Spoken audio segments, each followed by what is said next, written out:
Bendiciones y salud y paz a toda la audiencia querida y hermosa que sintoniza una vez más esta programación de apologética del Evangelio de Jesucristo con su pastor y doctor Nicanor González, introduciendo nuestra incorporación, el Centro del Buen Samaritano, Iglesia Monasterio. Y aquí estamos haciendo una presentación más de las palabras de nuestro Señor Jesucristo y su presentación 2000 años atrás, su contexto histórico y cómo nosotros contextualizar esa palabra en los tiempos en los cuales nosotros estamos viviendo. Y la programación anteriores hablamos de el Espíritu Santo, la promesa del Espíritu Santo, lo que iba a hacer el Espíritu Santo en aquellos que creyeran en su venida y la verdad que iba a posesionar al Espíritu Santo y la guianza que el Espíritu Santo nos iba a dar a nosotros a través de nuestra trayectoria de vivencia con nuestro Señor Jesucristo aquí en la tierra.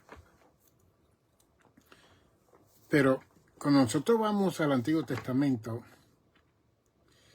nosotros vamos a ver tanto los profetas mayores que escribieron más y los profetas menores que escribieron menos que los profetas mayores, que son 5 de ellos, de Isaías hasta Daniel y de Osea hasta Malaquías, que son 12 profetas menores.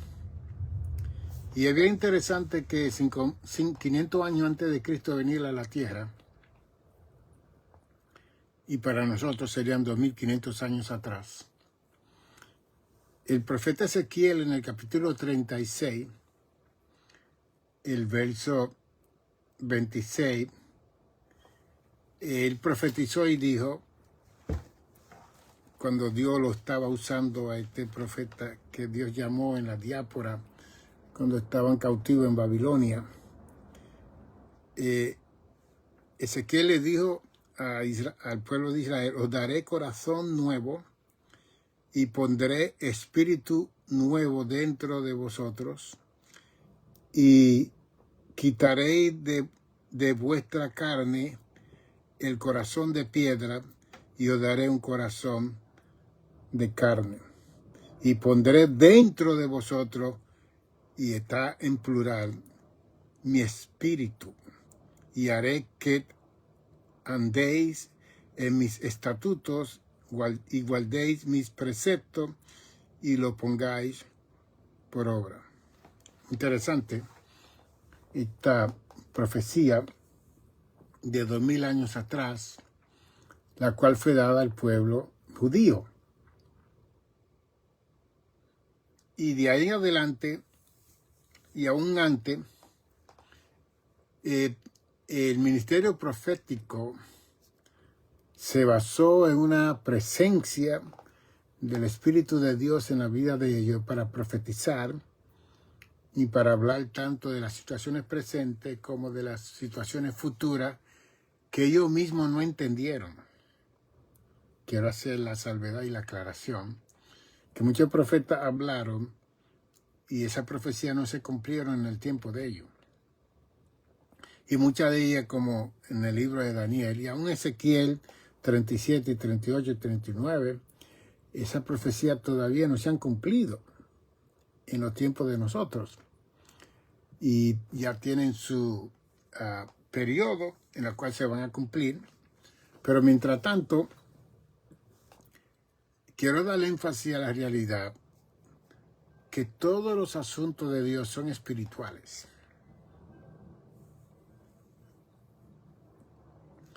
Y si usted lee Juan capítulo 4, versos 25, 24, Jesús le dijo a la samaritana, Dios es espíritu, y los verdaderos adoradores adorarán a Dios en espíritu y en verdad. Y ya vemos que en el capítulo 14, 15, verso 15 al 17, el Paracleto iba a venir a nosotros. También en el capítulo 16 de Juan, el Espíritu de verdad que nos guiará a toda verdad. Ok. Entonces, como Dios es espíritu, de la única forma que nosotros podemos agradar a Dios es reconociendo a ese espíritu mayor, superior, superlativo, grandioso y poderoso, que se llama Dios. Y como dice número 23:19, que Dios no es hombre para que mienta, ni hijo de hombre para que se arrepienta. Así que se establece en el Antiguo Testamento que Dios no es hombre. Entonces, cuando el Hijo encarnado viene a la tierra, el mismo Hijo le dice a la mujer samaritana en el capítulo 4 de Juan, versos 24 y 25, Dios es espíritu. Y el mismo Hijo dijo en Juan 1:17, a Dios nadie lo vio jamás. El unigénito que salió de su seno del Padre, Él le ha dado a conocer. Así que tengamos en cuenta que todos los asuntos de Dios son asuntos espirituales. Por eso nosotros escribimos nuestro libro hacia una acción de reflexión teológica pentecostal, porque reconocemos que todos los asuntos de Dios son cosas espirituales y que se han de discernir, dice en 1 Corintios 2, del día en adelante, se han de discernir espiritualmente. Porque dice el verso 14 que el hombre natural, la mujer natural, no percibe las cosas que son del espíritu. No las puede conocer, entender y comprender. Mientras que el espiritual sí la puede conocer.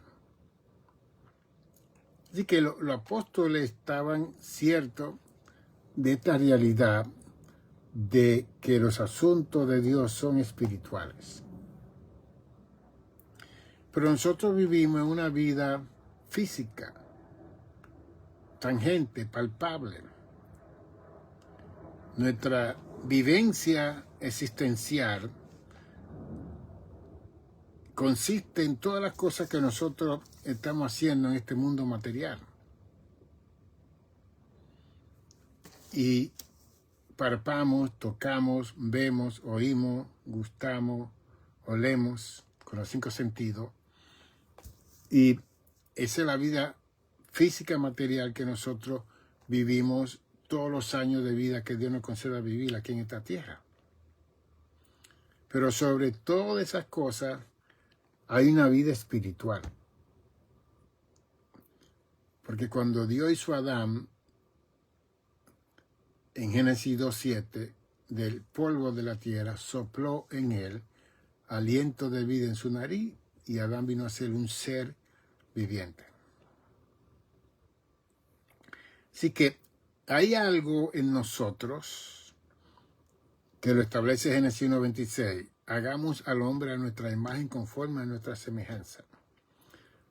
Que cuando Dios sopla aliento de vida en el polvo, ese polvo se convierte en un ser viviente.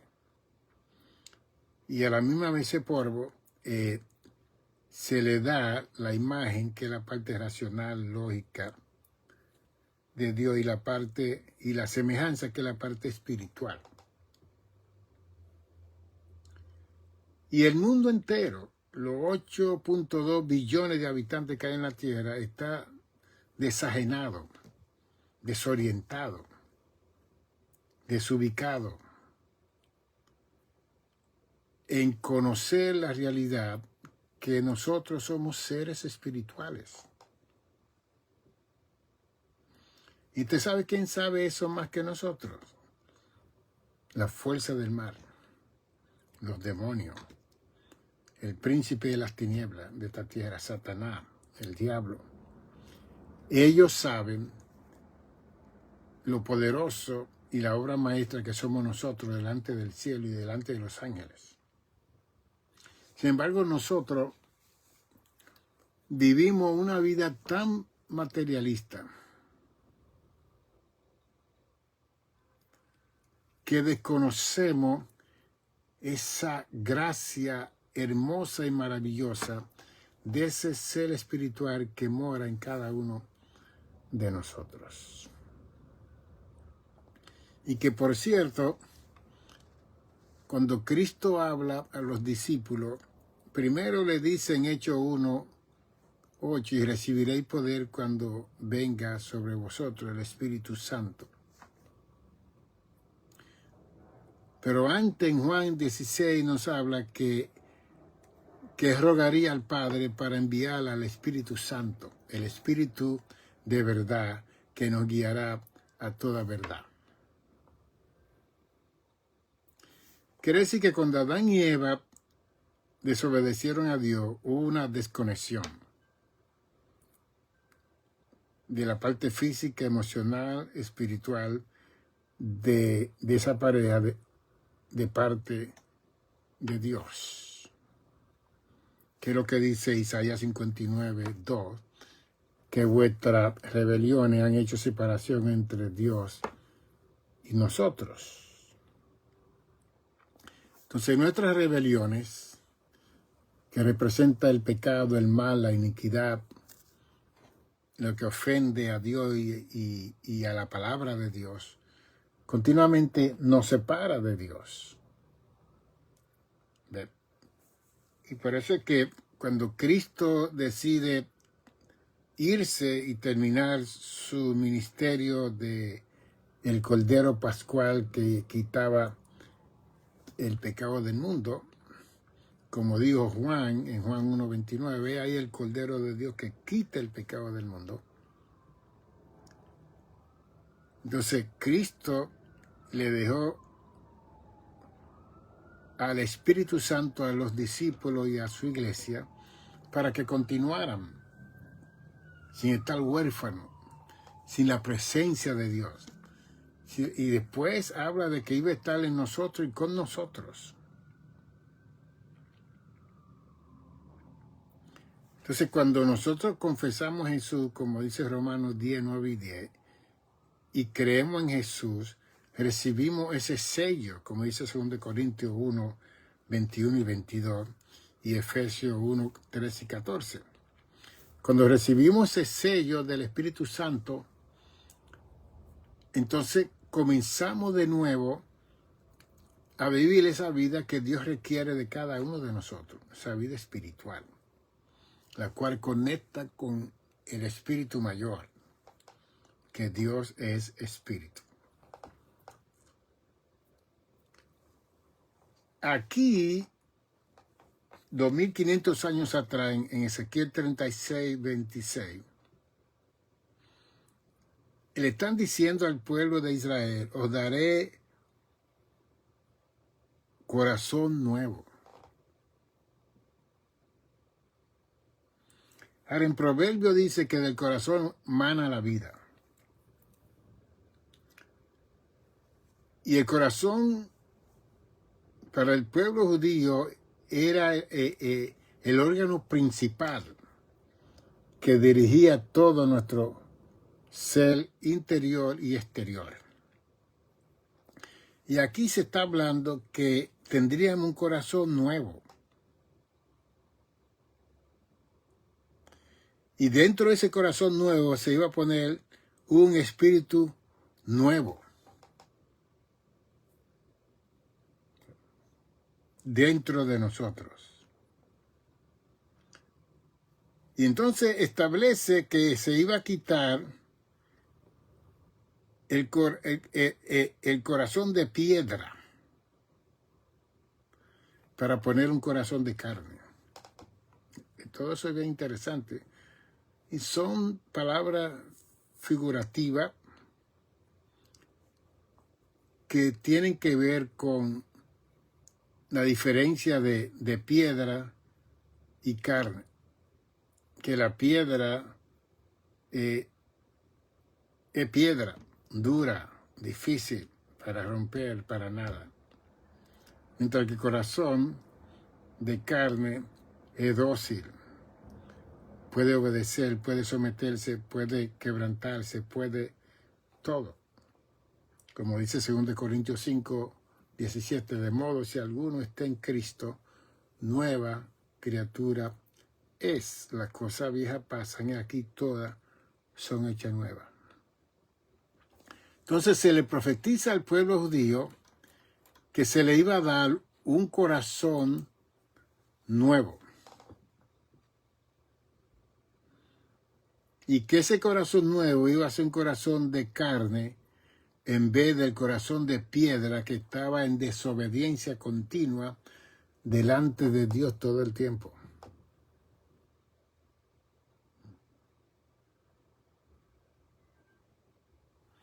Entonces, el corazón de carne es el que se somete, el que se doblega, el que va a hacer la voluntad de Dios, el que va a ser dirigido por el Espíritu Santo. Mientras que el corazón de piedra, no. Porque precisamente el corazón de piedra es lo que mantiene el corazón duro para que la persona no haga lo que Dios quiere de él o de ella. Y después que Dios pone el corazón nuevo, el espíritu nuevo, entonces el Señor dice, y pondré dentro de vosotros en letra mayúscula mi espíritu. Y ahí está hablando del Espíritu Santo que vendría sobre la iglesia de Jesucristo y de todo aquel que creyere, judío, griego, quien creyere. Y después que viene el Espíritu de Dios a la vida de aquellos que creemos y confesamos al Señor, y estamos hablando en el tiempo de la ley, después que tengamos corazón nuevo, espíritu nuevo, corazón de carne, y venga el Espíritu Mayor, que es el Espíritu Santo, entonces dice el Escrito, y haré que andéis en mi estatuto, y que guardéis mis preceptos, y que lo pongáis por obra. Entonces, un verso así conecta con Filipenses 1:6. En el Nuevo Testamento, estando persuadido de esto, que aquel que comenzó la obra en vosotros, la terminará hasta el día de Jesucristo. Qué bien interesante eso. Parece que no sabía eso, porque Filipenses vivió casi 600 años antes de Ezequiel, después de Ezequiel. Ezequiel vivió antes de Pablo, que Pablo es que escribe la epístola de Filipenses. Sin embargo, se establece en Filipenses 1:6 que el que comenzó la obra en nosotros, la terminará.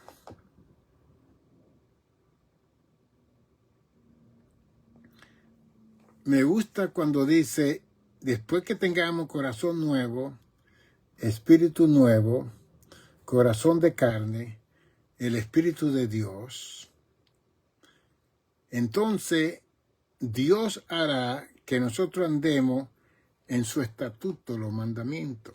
Amar a Dios sobre todas las cosas y amar al prójimo. Dios hará. Que a veces que nosotros nos esforzamos tanto para obedecer, para hacer lo que Dios requiere de nosotros. Sin embargo, aquí está diciendo que cuando venga el Espíritu de verdad, el Espíritu Santo, entonces Él hará en nosotros que nosotros guardemos los preceptos, los mandamientos. y que no solamente lo guardemos, sino que lo pongamos por obra, que lo cumplamos en nuestras vidas.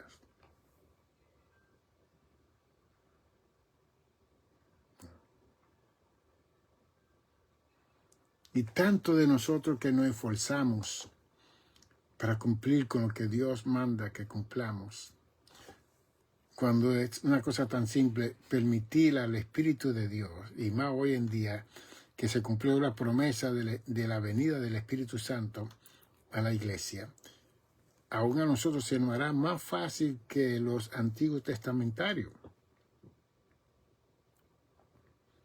para cumplir. Y muchas veces estas cosas se hacen difíciles y complicadas en la vida de los cristianos en el mundo, porque hemos visto tanto y oído tanto enseñanza equivocada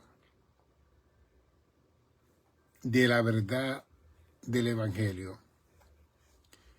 que continuamente estamos luchando para cumplir con algo que nosotros físicamente, carnalmente no podemos cumplir.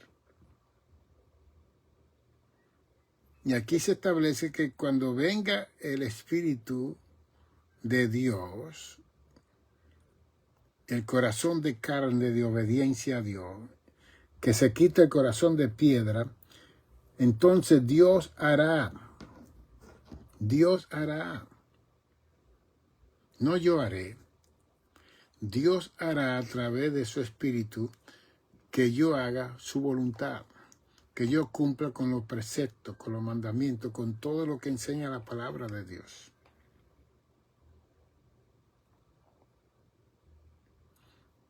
Y es fácil como lo estoy diciendo, pero el mundo religioso ha complicado esta situación, complicado completamente.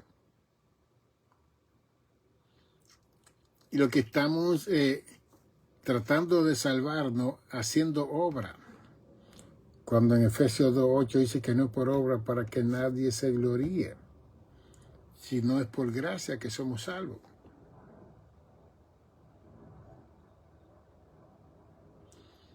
Entonces hay religiones, denominaciones, movimientos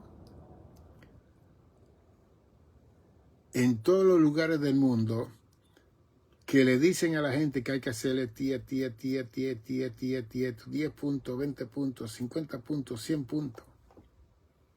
Cuando el punto principal es que Dios indicó que nos iba a dar un nuevo corazón. Como dice el cántico, dame un nuevo corazón, Señor. Limpio como el cristal, puro como la miel, un corazón que haga tu voluntad. O daré nuevo corazón y pondré mi espíritu. Ahora, no el pastor o la pastora, el apóstol, el obispo, el líder, el presbítero, el maestro, quien se llame lo que se llame, que pone eso es Dios que pondré, y pondré mi espíritu, y pondré un corazón de carne, y haré que cumpláis con mi precepto y con mi estatuto. Entonces, hay muchas cosas que nosotros queremos hacer que no podemos hacerlo. Porque lo queremos hacer con nuestra fuerza.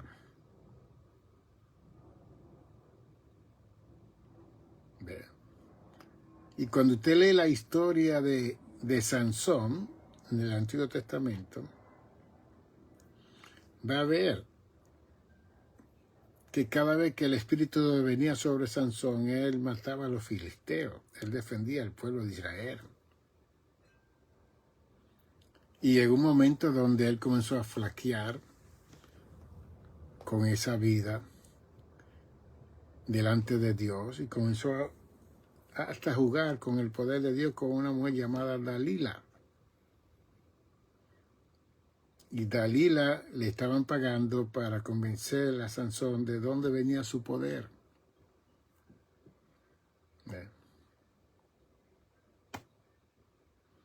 Y para Sansón, él creía que el poder de él venía por el pelo largo que no se cortaba porque era nazareno. Los nazarenos no bebían vino, no podían ver muerto o tocar muerto, no podían cortarse el pelo. Era un voto.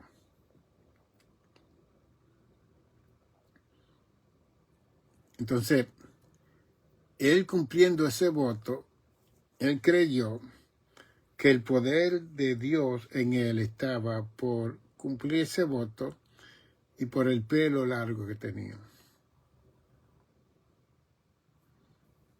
Hasta que le descubrió a la mujer Dalila que si le cortaban el pelo, que entonces se le iba el poder. Ese era el concepto teológico de Sansón.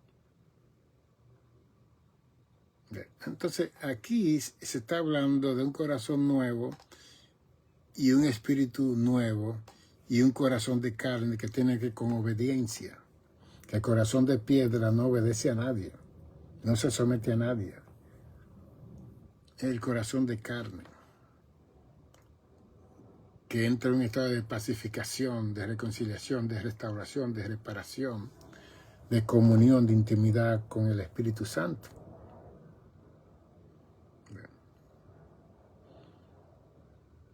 Y por Sansón ser desobediente, cae preso en la mano de los filisteos. El Espíritu de Dios se fue de él en el sentido de que ya no tenía ese poder que Dios le había dado para defender al pueblo de Israel.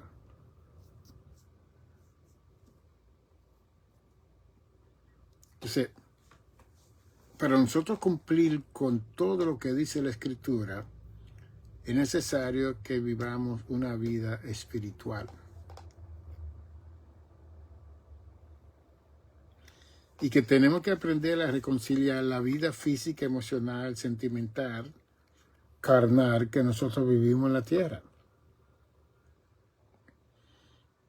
Porque el día se divide en 24 horas. 8 horas para dormir, 8 horas para trabajar y 8 horas para servir a Dios. Y Dios quiere eso. Toda la antigüedad del Antiguo Testamento, desde que Moisés elaboró el tabernáculo de reunión hasta el tiempo del Nuevo Testamento, Israel solamente iba un solo día al tabernáculo de reunión, y después cuando Salomón edificó el templo 3000 años atrás, ellos iban una vez en semana para presentar sus diezmos, sus ofrendas por sus pecados, y después los 6 días estaban trabajando.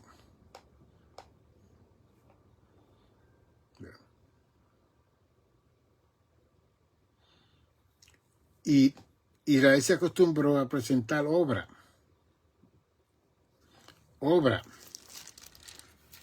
y entonces ellos creían que yendo al templo una vez en semana, presentando el sacrificio de sus obras, de sus pecados, iban a ser perdonados y justificados. Y Dios levanta al profeta Isaías 2800 años atrás y le dice a ellos en el verso 11 de Isaías 1, ¿para qué me sirve, dice Jehová, la multitud de vuestros sacrificios? Y después Dios dice, hastiado estoy de holocausto y de carnero y de cebo de animales gordos. No quiero sangre de bueyes, ni de oveja, ni de macho cabrío. Entonces Dios hace la pregunta en el verso 12, ¿quién demanda esto de vuestras manos? cuando vení a presentaros delante de mí para humillar. Aquí, hollar, la palabra humillar en griego es hollar, es humillar mis atrios. Y después Dios lo dice en el verso 13, no me traigáis más vanas ofrendas. El incienso me es abominación. Luna nueva, día de reposo. El convocar asambleas, no lo puedo sufrir. Son iniquidad vuestras fiestas solemnes. Está hablando el Señor a través del profeta Isaías al pueblo más religioso del mundo, al pueblo judío. Vuestra luna nueva y vuestra fiesta solemne las tiene aborrecida mi alma. Es un antropomorfismo que Dios usó aquí. Antro, animal, humano, antropomorfo, es forma. Entonces, Dios es espíritu y no tiene alma, pero Él dice aquí, para que nosotros entendamos, mi alma la tiene aborrecida, me son gravosa, cansado estoy de soportarla. Increíble. Estamos hablando del pueblo más religioso de toda la historia humana, que iba una vez en semana a presentar sacrificio, ofrenda, macho cabrío. ¿Qué no hacían ellos? Pero Dios lo estaba viendo. Entonces ese día de celebración, de sacrificio, de confesión de pecado, de reconciliación, con el tiempo se convirtió para Dios en una hipocresía. Porque ahí mismo esos versos mencionan la hipocresía de ellos. Entonces la hipocresía está en el verso 15 de Isaías 1. Cuando extendáis vuestras manos, yo esconderé de vosotros mis ojos. Asimismo, cuando multipliquéis la oración, yo no oiré. Increíble. Llenas están de sangre vuestras manos. Ahí viene el punto. Después Dios le dice a ellos, lavaos, limpiaos, quitad la iniquidad es mucho pecado, de vuestras obras de delante de mis ojos. Dejad de hacer lo malo, aprended a hacer el bien, buscad el juicio, restituid al agraviado, haced justicia al huérfano, amparad a la viuda. Es bien interesante. O sea que Dios, a través de Moisés, establecieron estos sacrificios que tuvieron su función como un estado de obediencia a Dios. Pero llega el momento donde eso se convirtió tan rutinario, tan normativo para ellos, que ellos pensaron que podían vivir esa doble vida, haciendo injusticia con el huérfano, el desamparado, la viuda. Y después venían a presentar sacrificio de perdón para ellos y ellas cuando los 6 días anteriores estaban haciendo y deshaciendo. Por eso es que en 1 Corintios dice que nosotros tenemos que leer esta historia para que nosotros no hagamos lo mismo y caigamos en la misma situación del pueblo de Israel.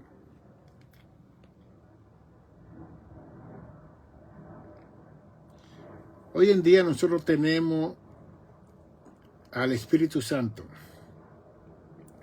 Tenemos 9 dones. Tenemos 9 frutos. Tenemos a Cristo en el corazón. Tenemos toda la revelación de Dios de Génesis y Apocalipsis.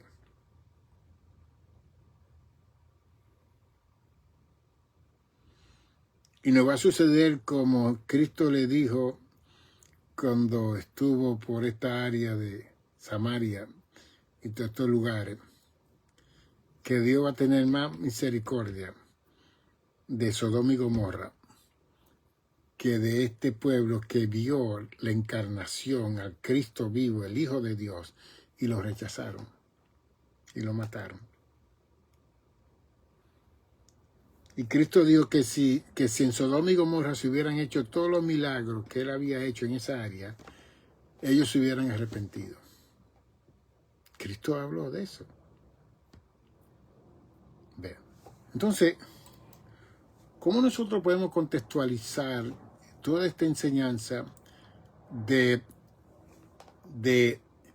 que nos van a quitar el corazón de piedra, van a poner un corazón de carne, van a poner un nuevo espíritu y después pondré el espíritu? Ahí está hablando del Espíritu Santo de Dios, que vendría, como dice Joel 2, 28 y 29, que en los postreros días Dios iba a derramar sobre toda carne su espíritu.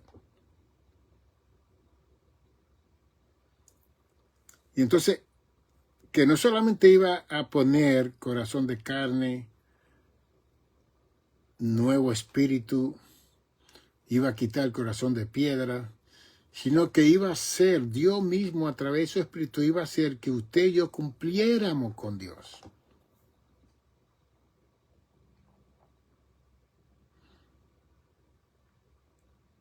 Y podemos ver lo que le sucedió al apóstol Pablo, un hombre que fue al tercer cielo, un hombre que era doctor, que no era Pablo.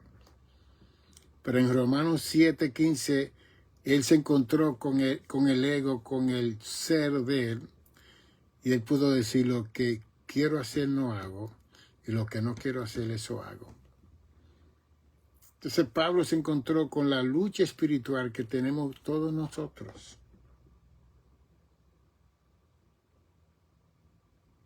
Pero ¿cómo nosotros interpretamos esa escritura?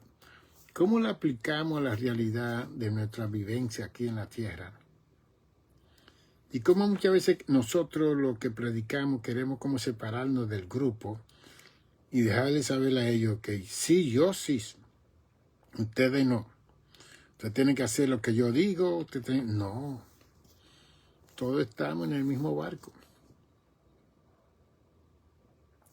Todos estamos en la misma situación. Romanos 3:23, por cuanto todos pecaron, todos estamos destituidos de la gloria de Dios. Simplemente que Romanos 5:1 dice: justificados pues por la fe tenemos paz para con Dios por medio de nuestro Señor Jesucristo. Entonces la justificación de Jesús en nosotros es lo que produce la paz, la tranquilidad. Como dice Juan 14:27, mi paso dejo, mi paso doy, no, yo no la doy como el mundo la da, no se turbe vuestro corazón ni tenga miedo. Entonces hay una lucha interna que hace que nosotros decidamos vivir una vida honesta, sincera delante de Dios, o una vida hipócrita. Porque este Israel que estamos hablando, ellos hacían todo lo malo durante 6 días, y el día de reposo que todos iban al templo a presentar su sacrificio, era tanto mal que hacían que Dios se cansó, se hastió. Y aquí Dios usa al profeta Isaías para hacer la corrección. Aprended a hacer el bien, dice el verso 17 de Isaías 1. Buscad el juicio de que hacían injusticia al prójimo. Restituir, levantar al agraviado. Hacer justicia al huérfano, amparar a la viuda. Pero ¿cómo es posible un pueblo tan religioso? Un pueblo que conoció a Dios no solamente de palabras, con hechos, con acciones, con la misma gloria de Dios. Por eso es que se llama que Israel es el pueblo escogido de Dios. Porque la obra que Dios hizo en el pueblo de Israel no la ha hecho en ningún otro pueblo. Y aún Dios levanta a la iglesia como un paréntesis por la desobediencia de Israel, de acuerdo a Romanos 11 y 14 también. Dios va a terminar el paréntesis con la iglesia en el rapto de la iglesia y Dios va a continuar con los judíos. Porque ese fue el pueblo que Dios tomó desde el tiempo de Abraham. Nosotros apenas tenemos 2000 años de existencia. El pueblo judío casi tiene 6000 años de existencia, Dios tratando con ellos y con ellas. Y el pueblo de Dios fue que nos dio la revelación de la palabra de Dios. No fueron los gentiles. Los 10 mandamientos. El pueblo judío fue lo que nos dio el servicio monoteísmo, adorar a un solo Dios, no fueron los gentiles. Los gentiles siempre hemos sido politeístas, siempre hemos tenido muchos dioses. El pueblo judío que trae a colación la idea de un solo Dios hasta el día de hoy. Desde luego había un montón de gente de ellos idólatra, especialmente en el periodo de los 40 años de reinado de Salomón. Hubo mucha idolatría porque Salomón se casó con todas las mujeres de todos los reinos y todas esas personas trajeron todos sus ídolos y su estatua. Y él hizo altares de esa estatua para agradar a esas 1000 mujeres que tenía Salomón. Fue un periodo bastante crítico. Sin embargo, hubo una paz de 40 años que no hubo guerra. Porque estos príncipes y reyes de estos países nunca iban a atacar a Salomón, porque Salomón tenía a sus hijas como esposa. Eso fue una sabiduría grandísima de Salomón. Después en el verso 18 el profeta Isaías dice, venid luego, dice Jehová, y estemos a cuenta. Vamos a hablar. Si vuestros pecados fueron como la grana, como la nieve, serán emblanquecidos, y si fueren rojos como el carmesí, vendrán a ser como blanca lana. Después el verso 19 dice, si quisiereis y fuereis reverde, si quisiereis y oyereis, comeréis el bien de la tierra. Ahí es donde se muestra lo que se llama la libre voluntad o el free will o el libre albedrío. Ahí. O sea, todas las situaciones que nosotros queramos que Dios haga está en las manos de nosotros. Pero si decidimos que Dios cambie nuestro corazón de piedra y ponga un corazón de carne, si decidimos que el Espíritu de Dios penetre en nuestras vidas, entonces el mismo Espíritu hará que nosotros cumplamos con lo que Dios requiere de nosotros. Sin mucho sacrificio, sin mucho esfuerzo, sin estar pagando tanto dinero yendo a tantos países, a tantos lugares cuando en su casa, en su rincón de su casa, en un lugar, usted puede pedirle a Dios que le ayude para seguir cumpliendo con lo que Dios requiere de su vida y de mi vida. Porque ya se nos fue dado el Espíritu Santo, que es el Espíritu de verdad que nos va a guiar a toda verdad. ¿Ve? Entonces, podemos seguir yendo a la iglesia, podemos seguir cantando y adorando, hablando lengua, brincando, saltando y haciendo fiesta todos los domingos y todos los días que nos reunamos en la casa de oración. Fantástico. La pregunta es, ¿qué sucede cuando salimos de esas 4 paredes? Con nuestra relación con Dios y nuestra relación con nuestro prójimo. ¿Qué sucede cuando nuestro prójimo tiene necesidades y nosotros tenemos para proveer esas necesidades? Bien. En el caso de Israel, ellos desamparaban a los agraviados, a los huérfanos, a las viudas. Y nosotros tenemos que conocer el contexto histórico, no solamente de Israel, de los países de nosotros. Porque el contexto histórico, en Israel la mujer no se educaba. La mujer no tenía una profesión. La mujer no sabía leer ni escribir. La mujer era un ciudadano de segundo grado que simplemente era para atender a su esposo única y exclusivamente, dar la luz y cocinarle día y noche a ese esposo. Cuando la mujer salía con su esposo a la calle en Israel, tenía que estar a 5 pies de su esposo. Su esposo no podía estar al lado de ella ni hablar con ella. Esa era la situación cultural y tenía que tener su velo, un vestuario que no podía enseñar nada de nada. Que estaba bueno, está bien eso, pero hasta dónde eso se convirtió en una opresión. ¿Ve? Entonces, ¿qué sucedía cuando el esposo moría?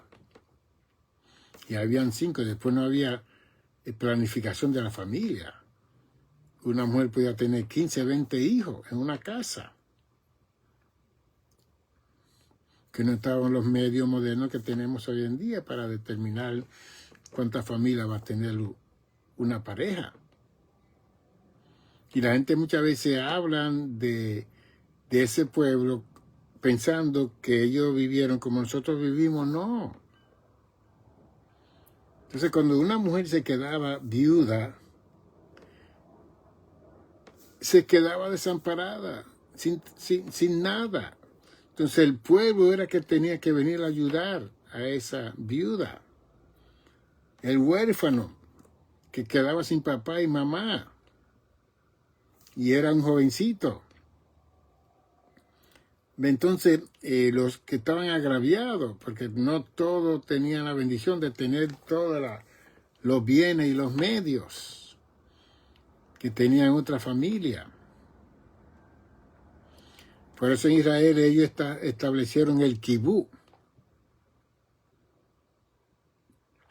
Cuando yo fui a Israel, investigué que ya para ese entonces, en 1985, había como 305 kibú. Y el kibú era un grupo de familias que se reunían, eran terratenientes. El grupo de familias tomaba un pedazo de tierra y la cultivaba. Y crecían los cultivos y las viandas. Entonces las compartían dentro de ese grupo de personas. Siempre había alimento, pero todo el mundo tenía que trabajar. Cuando yo he dado conferencias matrimoniales, he visto los beneficios de esa familia de kibú y lo negativo de esa clase de familia. Porque ahí no había tiempo para el esposo y la esposa. Todo el mundo, y cuando los niños crecían, tenían que estar trabajando en la siembra. Después, cuando se moderniza, si se compraba un radio, todo el mundo tenía que tener ese radio. Una televisión, todo el mundo tenía que tener esa televisión. Era como un tipo de comunismo o de comunidad donde todo el mundo era igual. Porque eso es lo que significa comunismo, ¿no? Igualdad, comunidad, pero eso no se practica cuando la gente entra al poder. Que entonces hay esta injusticia a este grupo de personas que están en necesidades. Después nuestra sociedad ha creado élite, ha creado escuelas especiales, que ahí no entra todo el mundo. Escuela privada, escuela pública. Las educaciones son completamente diferentes, aunque son seres humanos iguales. Que para Dios todos son seres humanos iguales, pero nosotros hemos hecho separación de todas esas cosas y hemos estado en un estado de cometido injusticia en nuestro andar, en nuestro caminar. Si todo eso tenemos nosotros que velarlo. aún dentro de las congregaciones, de las más de 40 millones de congregaciones que hay en el mundo, que cometen actos de injusticia contra el marginado, el necesitado, el desamparado, el huérfano. Y a veces que queremos que todo el mundo sea igual, todo el mundo no es igual en una congregación. Cada persona tiene su necesidad particular y específica. Y para eso Dios, como dice Jeremías 3:15, que Él iba a dar pastores con ciencia, con conocimiento. Entonces, cuando habla de ciencia y conocimiento, es de poder conocer las ovejas, de poder investigar ese grupo de personas que estamos dirigiendo, y no podemos tirarle el traje a todo el mundo porque no le va a servir a todo el mundo igual. Entonces, si hay un grupo de viudas en la congregación, esa viuda en particular tiene unas necesidades. No tienen su esposo, se murió. ¿Ve? Si hay niños o niñas huérfanas, esas niñas y niños tienen unas necesidades. Y a veces que nosotros vemos a toda la congregación igual, no todo el mundo es igual. Si yo como pastor creo que estoy viviendo una vida perfecta, entonces yo no puedo ser pastor, porque yo estoy ministrando a un grupo de gente imperfecto. Y yo tengo que considerarme también que soy imperfecto para no hacerle daño a ese grupo de personas, para que ellos crean que yo estoy sobre ellos. De ninguna manera posible. Todos somos iguales delante del cielo. ¿Ve? Y por eso cuando nosotros reclamamos nuestra perfección, la gente, como dice Salomón, el mucho saber, el mucho esto, el mucho aquello, va a traer aflicción al espíritu. Y la gente lo que va a estar buscando la falta que la persona cometa, para decir, tú ves, él no es perfecto, ella no es perfecta. Por eso es que Dios saca el corazón de piedra, nos pone un corazón de carne, pone su espíritu para que yo pueda hacer la voluntad de Dios, no por lo que yo tengo de título, de nombre, de posición, de nada, sino por la misericordia de Dios en la vida mía y la benignidad de Dios en mi vida, de Él ayudarme, de Dios ayudarme para yo hacer lo que requiere de mí. Y si en un momento llego a un pedestal, a un sitial, a un lugar, digamos como dijo Pablo en Filipenses. Es lo que dijo Pablo en Filipenses, porque es que nosotros, si no leemos la Biblia, nosotros vamos a estar mal ministrando, enseñando, creyéndonos que somos los mayimbe, que somos los... No. Vamos a leer lo que dice Pablo en Filipenses capítulo 3. Dice Pablo en el capítulo 3, verso 11. Si en alguna manera llegase a la resurrección de entre los muertos, dice Pablo, verso 12, no que lo haya alcanzado ya, ni que ya sea perfecto, sino que prosigo por ver si logro así aquello para lo cual fui también asido por Cristo Jesús. Hermano, yo mismo no pretendo haberlo ya alcanzado, pero una cosa hago, olvidando ciertamente lo que queda atrás y extendiéndome a lo que está delante, prosigo a la meta, al premio del supremo llamamiento de Dios en Cristo Jesús. Entonces después dice en el verso 15, así que todo lo que somos perfectos, esto mismo sintamos. Y si otra cosa sentí, esto también os lo revelará Dios. Entonces cuando él habla de que somos santos y que somos perfectos, en otra palabra es que estamos completos. ¿Ve?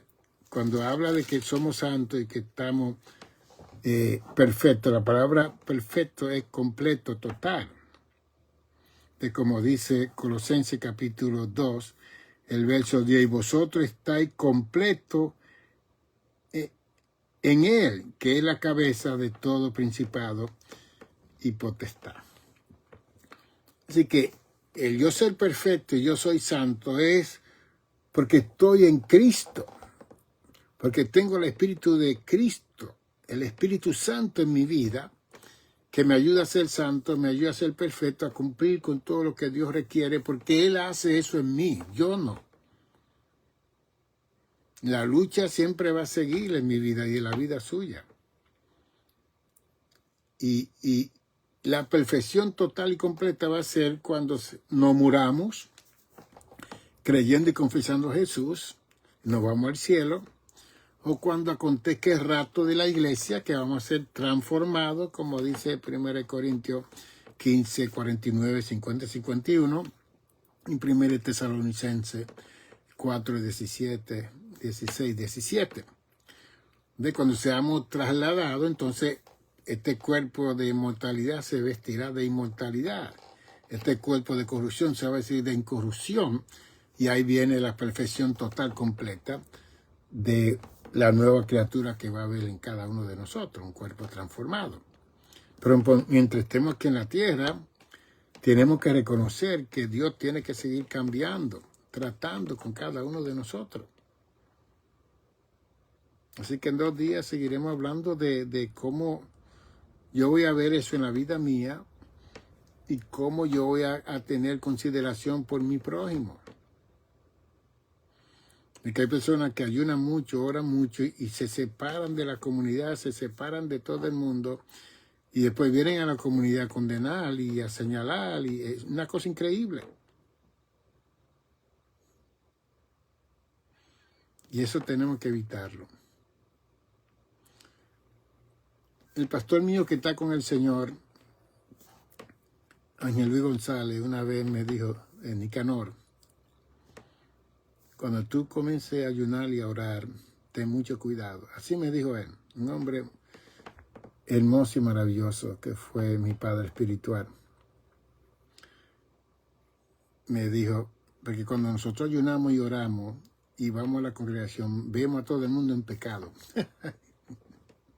Así me dijo, él entró en un ayuno de 8 días y cuando llegó a la congregación, él vio a todo el mundo mal. No sé, la idea ahora que yo he estudiado más, era yo un jovencito, pero él sabía que yo estaba entrando al pastorado. Que cuando nosotros nos consagramos para un propósito de Dios y tenemos un grupo de gente que no han hecho lo que uno ha hecho, ahí es que tenemos que tener mucho cuidado, porque es todo lo contrario.